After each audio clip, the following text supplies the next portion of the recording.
social media today is the high school hallways of yesterday. Describe what you mean by that, because I think some of our people are even now hearing it, are turning their heads going, wait, what? Because they understand that, they feel that, but that's not something necessarily that they put together and equated with social media. But how is social media become the high school hallways of today? Yeah, let me go back to the entertainment thing. I have one more thing to say, and then we'll go to high school hallways. Trev is exactly right, and he's a friend of mine, really my biggest professional mentor, and we go to lunch once a month. He lives like a couple miles away from me, and he's awesome. I saw you had him on, and that's awesome. He's great, brilliant dude, and just super kind. So a couple things about entertainment, and then we'll move on. I think of play stupid games, win stupid prizes, is the first thing I think of when you try to compete in entertainment as a church. Now we're getting into ministry philosophy, and so I don't want to step on any toes, and I apologize, and I'm not a pastor, but don't step on toes, kick shins. Let's do it. Yeah. Go for the knee. The best way to win the church entertainment game is to refuse to play. And so that's like war games. Like, that's right. Remember that? Refuse to play.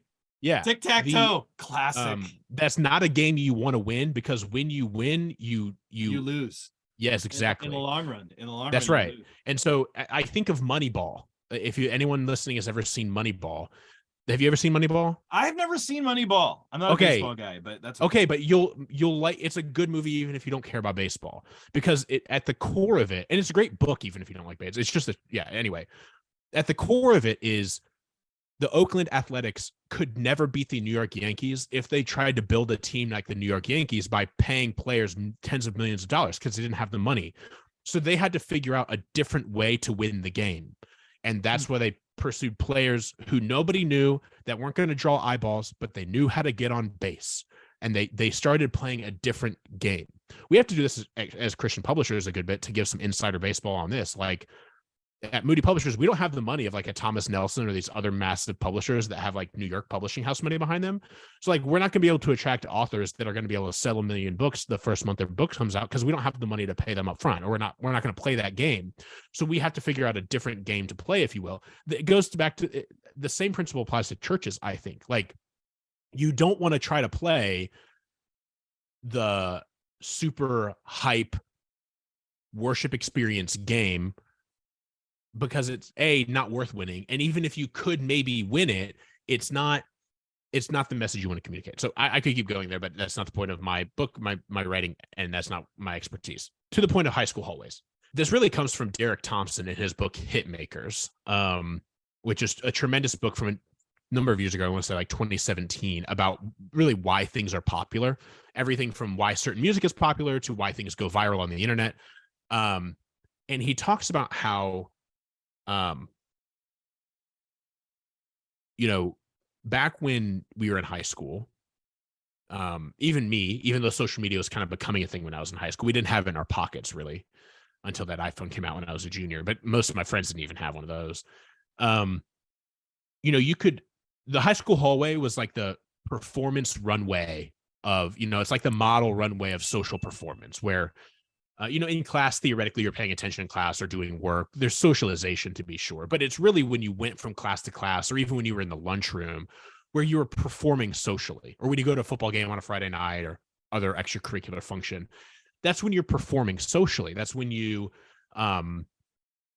trying to get girls to like you, get boys to like you. You're trying to make friends, all of that, kind of get more social standing.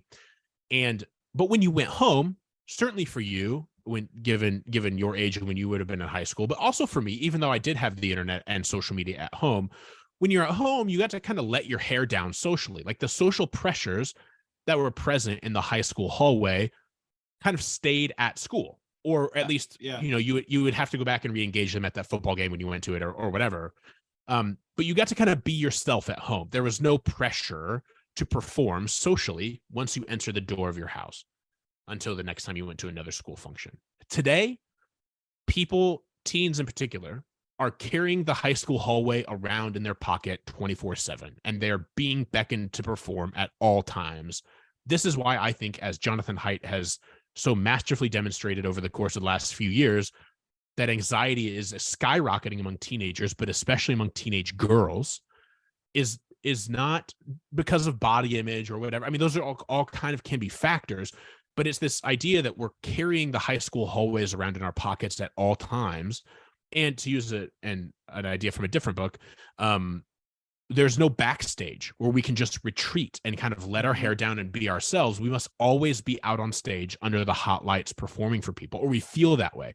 Now, adults feel that to some extent, but teenagers feel that in a whole other way because of the sort of social pressure to perform.